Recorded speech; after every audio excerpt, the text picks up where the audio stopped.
I'll be quick. I think long-range planning and strategic thinking have taken a real dive between the election and the chaos it has produced in our minds and hearts and souls.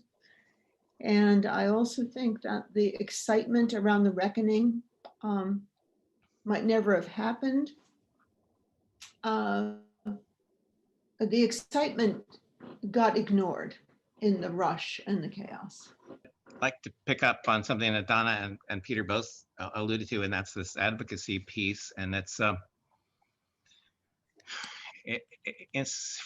I don't know, it's in some ways it's harder to not have a space where it's that easy to gather people, or at least large groups of people.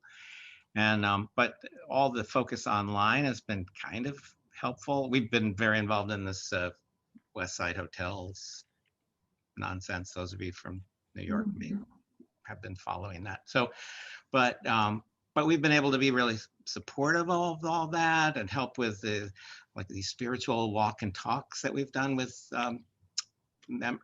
people who are staying at the hotels from the shelters, and also just advocating like hell, for their well-being. And so so that's been a change and a challenge. Well, I was a pastor for 27 years in 3 congregations in New England and also the Midwest. In my first church, we actually built a housing development, so I have some experience with that.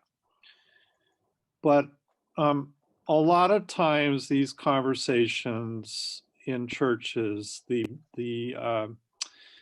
advocacy and social justice get somehow disconnected from the board of trustees overseeing the property.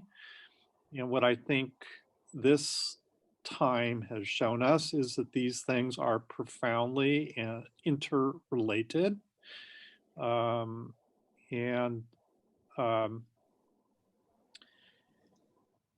the more that these crises are just thrust upon our churches, I mean, congregations where, 30% of the people sitting in their pews can't afford their rent, and homeless people who cannot stay in congregate shelters and need to be in hotel rooms to be safe.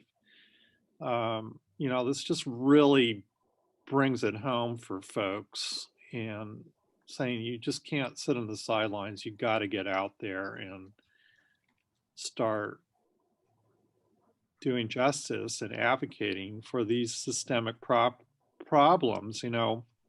Against these systemic problems. In the state of New York right now, we just do a lot of hand wringing about waiting for the federal government to save us with COVID money, and we're not looking at massive wealth inequality in our state, where billionaires really should be paying more money. So we got to worry about these things and speak up and pay attention, because it has a direct economic and health effect on our congregations if we don't do something.